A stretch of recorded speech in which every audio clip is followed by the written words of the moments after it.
Okay, so this topic is mainly for Math 052 and 053 level students. It covers section 2.4, all of the main themes in that section. Not every type of little question that would come up, but all the main themes. A few little connections for Math 038 students for later in your course when you'll be measuring things, and there's some connections, but mainly this is an 05 level topic. So we want to talk quickly about repeating decimals first. They just sort of start appearing in your book randomly without ever being properly explained. So let's do that first. We have talked about terminating decimals a lot. That is decimals that end, like these two right here. And we know how to turn them into fractions because, let's see, the first is the tenths, the second is the hundredths. So this is 72 hundredths. We can write it as a fraction. And of course, we always reduce. So I divided top and bottom by 2, which looked easy to me. Got 36 over 50. Realized they're both still even, so I divided top and bottom by 2 again and got 18 over 25. No problem. Over here, this is the tenths, hundredths, thousandths, 10 thousandths. So we are going to take that number and put it over 10,000. 5913 over 10,000. So that one doesn't reduce. I did that on purpose. So any terminating decimal is quite easy to put into a fraction because you just put it over 10 or 100 or 1,000 or whatever the number of decimal places. And by the way, if you haven't noticed this before, the number of zeros is the same as the number of decimal places if you don't want to think tenths, hundredths, thousandths. So there's 4 decimals here, 5913, 4 zeros down there. 2 decimals over here, 0.72, 2 zeros down there. Okay, so terminating decimals into fractions, easy. It turns out that when we get repeating decimals, we can also turn them into fractions, and the rule is very similar, just using a different number. What is a repeating decimal? It's a decimal that goes on and on forever, but it follows a repeating pattern of numbers, at least at some point. So that first one there, 0.888888, is just 0.8, an 8 repeating over and over. This one here repeats a 575757. This one repeats 3 digits, 352, 352, and so on. Those are all repeating decimals, and yeah, we use a bar to show that numbers repeat. You've probably seen it before. So there, the first one, 0.8, we put a little bar over it, and that means the 8 goes on forever. 0.57 with the bar means 0.575757 forever, and so on, 352 over here. So that is what a repeating decimal is, and that's how we write it. Here's the trick for turning a repeating decimal into a fraction that they have never told you about yet expect you to do. It's the same as the 10 trick, except instead of putting it over 10, you put it over 9. And we'll sort of verify at least once that does seem to actually work. So if it has 1 decimal repeating, you put it over 9. If it's 2 decimals repeating, you put it over 99. If it's 3 decimals repeating, you put it over 999, and so on and so on and so on. So let's try these 3 that we just did. 0.8 has 1 decimal repeating, 0.888888. So that is just going to be the same as, it turns out, 8 ninths. 0.57 has 2 decimals repeating, so we put it over 99. And 0.352 repeating has 3 decimals repeating, 352, 352, 352, and so on. And that will be equal to the fraction 352 over 99. If you don't believe me and you have a calculator handy, type any of those in. You'll see 57 divided by 99. You'll see it's 0.575757. 352 divided by 999. You will see it is indeed 0.352 repeating over and over and over again. We'll do a long division on one of those two just to verify it. Oh, got to reduce that one first, sorry. So 5 plus 7 is 12. Remember our trick on 3s. We add the 5 and the 7. It's 12, which is divisible by 3. Therefore, 57 is divisible by 3. So I divide 3 out of the top and bottom. And again, if you're in the review chapter, you might need to do that with long division still. As soon as you are beyond chapter 2, you can pick up the calculator for those types of things to work out those reductions. And I purposely made this one over here not reduce. 352 is 10 3 plus 5 plus 2 is 10, which is not divisible by 3, so neither is the whole thing. I guess technically I think we'd have to check if it's divisible by 11 or 111 maybe, but it's not. All right, we can double check that this conversion is true with long division, so 8 over 9 we know is 8 divided by 9, and there is the long division for 8 divided by 9. Look at how those 8s just keep popping up at the top there, because every time we started with 80, when we multiply back it's 72, and we get another 8 there, 0 comes down, and the same thing happens just over and over and over and over. Every single digit is an 8.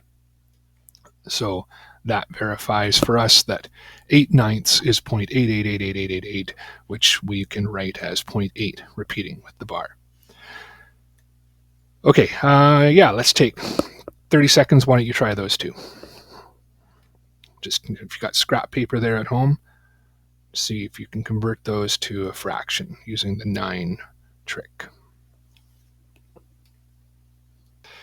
So 0.3 repeating is just a single digit repeating over and over, so we put it over 9, 3/9. And of course we reduce that, top and bottom divide by 3, so it reduces to 1/3. 0.14 repeating is 2 digits repeating, so we put it over 99, and that one, that one does reduce. No, it does not reduce, never mind. It does not reduce, so we are done at 14 over 99. There's one type of repeating decimal we haven't talked about yet, and it's not really worth it. But sometimes decimals don't start repeating right away. Sometimes they're like 0.82314, and then all of a sudden the 4 starts repeating over and over and over, or a 4/6 starts repeating over and over and over. Those are a little trickier to turn into fractions. It can be done, but we're not going to worry about that right now. The 0, in terms of that, we can just change that for a second. It could be like 5.14 repeating, in which case this would be 5 and 14/99. So the 5 would just stay there. But let's take that out so my slides are still correct. Okay, so now that we know a little bit about repeating decimals, that is going to come up at one point in the next discussion. That's why we threw that in there. So now we're going to talk about types of numbers. And so we have different classes or categories of numbers that your book is going to want you to identify. So it's going to, on your test, you're going to have questions that are going to say, which of the following are this type of number or that type of number, or multiple choice or different options around that. So you need to know what these different types of numbers are. So the counting numbers, first of all, these are the first types of numbers that ever happened. This is going back to, pre-writing cultures, and numbers started because they were counting things, right? They were counting how many sheep they owned, or how many loaves of bread they needed to buy, or whatever. I guess they weren't buying loaves of bread yet in pre-agrarian cultures, but you get the idea. So 1, 2, 3, 4, 5, 6, the numbers we use when we count things. How many marbles do I have? How many, whatever, you get the idea. Eventually, and it took a long, long time, but oh yeah, those are also called the natural numbers, sorry.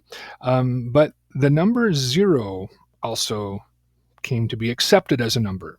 For many years, people did not accept that 0 was actually a number, because you don't count with it. You don't say, if you don't have any sheep, you don't count, I have 0. You just don't have any, right? But eventually, as they did math started to develop, they realized that 0 was a very valuable number. And we see a lot of the places it's valuable in our lessons these first few weeks, because often it's needed in a number to hold a place, to show you that 300 isn't 3, right? You need those zeros there, otherwise it looks like 3. So 0 eventually came to be accepted as a number, and adding 0 to the counting numbers, they call the whole numbers. So the counting numbers and the whole numbers are exactly the same, except the whole numbers also have 0. Another type of number that was not accepted as a number, by the way, you're going to see a recurring pattern here through history as people refused to accept things as numbers, and then eventually they finally became accepted, were negatives. And if we add the negatives in there, we call those the integers. So the integers you see has all the whole numbers, 0, 1, 2, 3, 4, and so on up forever, but it also has all the negatives of the counting numbers. And that's because they discovered there was times when negative numbers were useful. Like if, how much money do you have?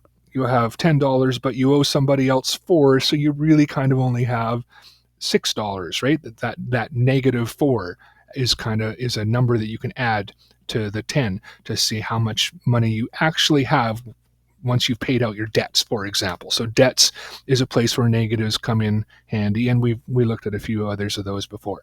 So the negatives, 0, and the positives, just the whole counting numbers altogether, are the integers. Next, fractions came along, and people who thought of just numbers as just being the things you count, well, if you have half of a pizza, then that's not, you don't have a whole pizza, or you don't have 0 pizzas, or if you have 1.5 pizzas, you don't have 1 pizza or 2 pizzas. So eventually fractions came to be accepted that, sure, why can't you can describe that I have half of something, or a quarter of something, or 3/5 of something, right? So those are called the rational numbers, and we'll see why that name came along in a second. And the way we describe that is they are anything that can be written in the form P over Q, where P and Q are integers, so positive or negative, and the bottom is not 0, because we're not allowed to divide by 0, another thing we'll get to later. Okay, so why are they called the rational numbers? Well, because there's another type of number, and this is primarily the Greeks that looked at this, that they did not believe, yet again, was actually a number. So the irrational numbers are decimals that do not terminate or repeat. And you'll see up here in brackets I put the rational numbers. Another way of thinking about them is there any decimal that terminates or repeats? We already saw that today, right? Any decimal that terminates or repeats, we can write as a fraction. The irrational numbers are decimals that do not terminate or repeat. The Greeks said there's absolutely no way that these are numbers. So there's an example of an irrational number. There's no pattern. It never ends. It never starts repeating. An irrational number. And the Greeks said, well, all right, I can't draw a line that is 5.83095.189 and never ending and never repeating. I can't draw a line that is that many centimeters long, right? Because it just never stops. You can never draw the proper line. That was their belief anyways. But then they accidentally proved that irrational numbers actually do exist. And they were very, very mad about this. Honestly, like they were mad because they were certain irrational numbers weren't real, and then they accidentally drew one. So here's an example. See the blue and the blue and the green lines there. The Greeks loved their triangles. So here they were drawing their triangles. They had talked about these irrational numbers, which they believed didn't exist. And they discovered that when they joined those two lines to form a triangle, they could mathematically prove that that red line right there was equal to this irrational number. Now we're not going to go into the math of how they did that, but they could prove. So here they had literally drawn that red line, which they said, which was a length, this irrational number that they had claimed is impossible to draw, and yet there they had drawn it. And they fought against that for many years, but eventually in math, the irrational numbers came to be accepted that they are indeed real numbers, which is our last category. The real numbers puts together all of the rational numbers and all of the irrational numbers, and that is any possible number you can put on a number line. If you put your pen anywhere on a number line, it has to be either a rational number or an irrational number. Okay, so there's our categories. I'd also like you to notice that all of these include, so the reals includes all of the rationals and the irrationals. Up here, the rationals includes all the integers includes all the whole numbers, and the whole numbers include all the counting numbers. So this is getting progressively bigger. The only one that doesn't quite fit that pattern is the irrationals, which are different than the rationals. Okay, so let's look a little closer at rational numbers, fractions, because I put here that they can be surprising. And what I mean by that is sometimes a number that doesn't look like a rational number actually is. So starting with the integers. Every single integer is also a rational number. And remember, if I keep saying rational in your head every time I say rational, think fraction, right? A rational number is one that can be written as a fraction. 3 doesn't look like a fraction, but we know that 3 is equal to 3 over 1. So actually it is a fraction. Negative 9 is also negative 9 over 1, and 0 is also 0 over 1. So and the 0 on top, notice, is not a problem. It's only the 0 on the bottom that's a problem. So any integer is actually also a fraction, a rational number. Any decimal that terminates is rational. We've looked at this already. There's a couple decimals. We know we can write 0.7 as 7/10 and 351.351 as 351 thousandths. And any decimal that repeats is rational. We saw this at the start of today's class. 0.4 repeating, we put it over 9. 0.587, so that's 3 digits repeating, so we're going to put it over 999. So rational numbers, any number that terminates, any decimal that terminates or repeats. Any number that can be written as a fraction, but the easy way to think about it is any decimal that terminates or repeats. Let's talk a little bit more about irrational numbers. They look like all kinds of different things. So there's one where you just are given a number and the ... basically says this keeps on going. What keeps on going? The fact that there is no pattern keeps on going forever and ever and ever. So it does not terminate, it doesn't end, and it doesn't repeat. It is irrational. Square roots of not nice square numbers are irrational. So if you plug root 5 into your calculator, you will see it expands out like that. It is an irrational number. And this is the one the Greeks discovered, that proved to them that irrational numbers actually exist. Just a little note on the side here. So root 5 is irrational since 5 is not a perfect square. If you were to have root 9, it is actually rational because the square root of 9 is 3, which we can write as a fraction, 3 over 1.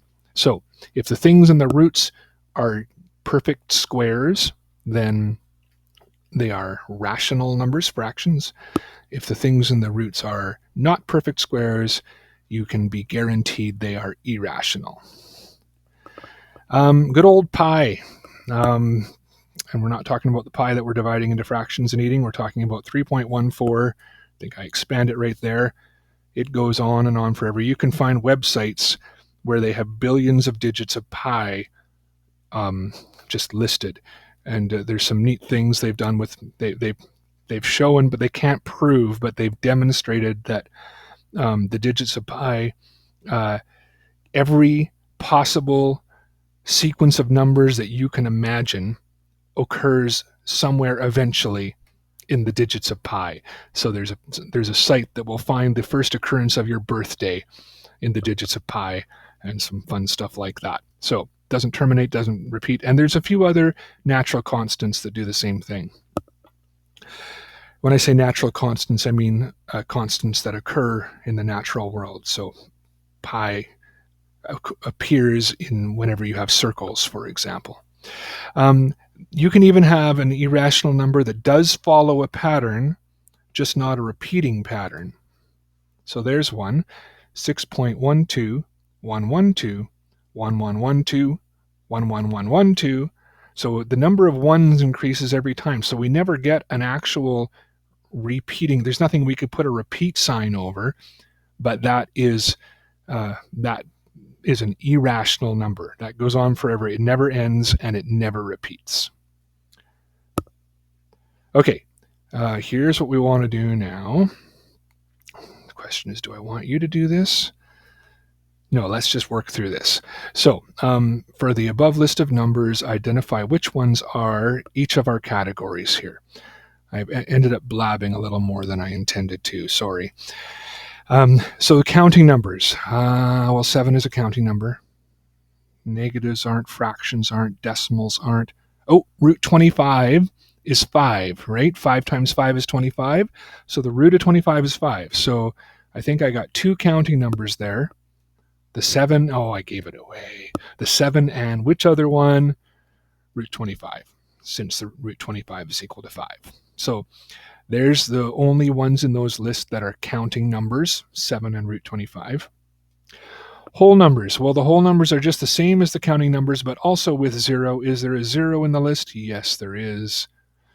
So there is the whole numbers, 7, 0, and root 25, since root 25 is 5. The integers is all of the whole numbers plus any negative whole numbers. Well, there we got negative 3. That's the only one, I think. So there is the integers, 7, 0, root 25, and negative 3 are the integers in that list. This is the style of question they're going to ask you, by the way. Rational numbers are anything that can be written as a fraction. Well, all of these can be written as fractions, 7 over 1, 0 over 1, 5 over 1, negative 3 over 1. So all 4 of those, plus any of the others that can be, I should have done that in stages, but 2/9 is in the list. Well, that's obvious. That's a fraction. 2.5 isn't in the right form, but we could turn that into 5 over 2. 2 times 2 plus 1. So that could be written as a fraction, 5 over 2. 6.21 is a decimal that terminates, so we know we can write it as a fraction. And look at this one, 8.315. It looks like it's going nowhere, but then 85, 85, 85, 85, going on and on forever. So this decimal does repeat. Any repeating decimal is rational. It can be written as a fraction. So look at the last two there. Actually, let's look at all of them. Any whole numbers are also rational numbers. Any fractions are obviously rational numbers. And any decimal that terminates or repeats is a rational number. The irrational numbers, all we're going to add in is that, all we're going to put there is that root 7. That is the only irrational number in the list because 7 is not a perfect square. And then finally, the real numbers are every single one of those is a real number. Okay, so that's your explanation of the types of numbers that we have, and there's a good chart of this in the book as well you can use. Very quickly now, we're just going to look at putting fractions and decimals on a number line. I think this is the question on the first test that basically everybody gets right. So let's pop these on. Start with some easy ones there. Obviously 8 just goes on 8. 0, there at 0. Negative 2, so instead of going 2 to the right, we go 2 to the left, like so. Okay, now we get into the fractions. 3.5, well, there's 3, there's 4. 3.5 is as close as you can put it to halfway between 3 and 4. Negative 9 over 2, how do we put that on? Well, we turn it into a mixed number. So negative 9 over 2 becomes negative 4.5, because 2 goes into 9 4 times with 1 left over. Negative, so we're going to the left, negative 4, and we want to go halfway from 4 to 5, right about there, negative 4.5. 6 and 2/7. All right, so a little trickier now. So it's bigger than 6, but smaller than 7, right? 6 and a bit. Imagine breaking this down, and if you don't have the little markers, then you're just going to be sort of approximating it as best you can. Imagine breaking from 6 to 7 down into 7 equal little pieces. And then you want to go 2 out of those 7. So that's well less than halfway to 7. So I've just popped it right there as a guess, right?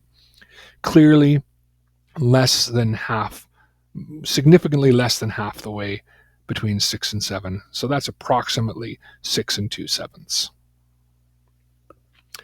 Now, if we did actually have a zoom in, there's a zoom in from the last number line. There we have between 6 and 7. And you can see I have broken it into 1, 2, 3, 4, 5, 6, 7. 7 equal pieces. So then we could more accurately plot 6 2/7 if we were given a grid like that, a number line like that. So this is 1/7, 2/7, 3/7, 4/7, 5/7, 6/7, and then we would never say 7/7 because that's 1. So 6 plus 1 is 7. So 6 2/7 either shown approximately on a vague number line like that, or shown a little more precisely on a number line that's been broken up into sevenths like that. We're going to do the same thing with decimals now. Negative 5.5. Now the trick with decimals on the number line, I think, is to remember that they are all actually fractions. So negative 5.5 is 5 5/10 to the left. 5, and then imagine breaking from 5 to 6 into 10 equal pieces, and go 5 of them halfway to 6. Right there. 2.9 is actually 2 9/10 to the right. 2, imagine breaking between 2 and 3 into 10 equal pieces, and you're going to go 9 of them almost all the way to 3 right there. Like so. 2.9. 6.35. So go up to 6, between 6 and 7. So we're bigger than 6, bigger than SMIX. We're bigger than 6, smaller than 7. We're in hundredths. Imagine breaking between 6 and 7 into 100 little teeny pieces. 100 little pieces between 6 and 7, and we are going to go 35 out of that 100. So that's definitely more than a quarter, but less than half, right? 35 out of 100, somewhere about there. Negative 2.107, so we're going to the left again. 107 thousandths, so negative 2. Try to imagine breaking between negative 2 and negative 3 into 1,000 tiny pieces, and you are going to go 107. So that's not very far at all, is it? Going 107 of the 1,000 tiny pieces. So you're just barely past negative 2 there. Something like that. Again, we're approximating because we don't have the tiny little markers. So you just put it as best you can. And as long as you're not clearly missing the mark, then you'd get those questions correct. Or we could always zoom in. So there I have zoomed in between 2 and 3. And I have broken it into 1, 2, 3, 4, 5, 6, 7, 8, 9, 10 equal pieces. So now we could plot that 2.9 a little more correctly, like so. So if you do have more precise markings, you can zoom in more precisely, or you can mark those decimals more correctly. But if not, you just do the best you can with the grid you have. We got another one here. There I've broken between 6 and 7. I have actually broken that into 100 pieces. Do you see that? I don't want to count them, but trust me, there are 100 tiny little ticks there between 6 and 7. So if we want to plot 6.35, we will go 10, 20, 30, 35, right about there. 6.35.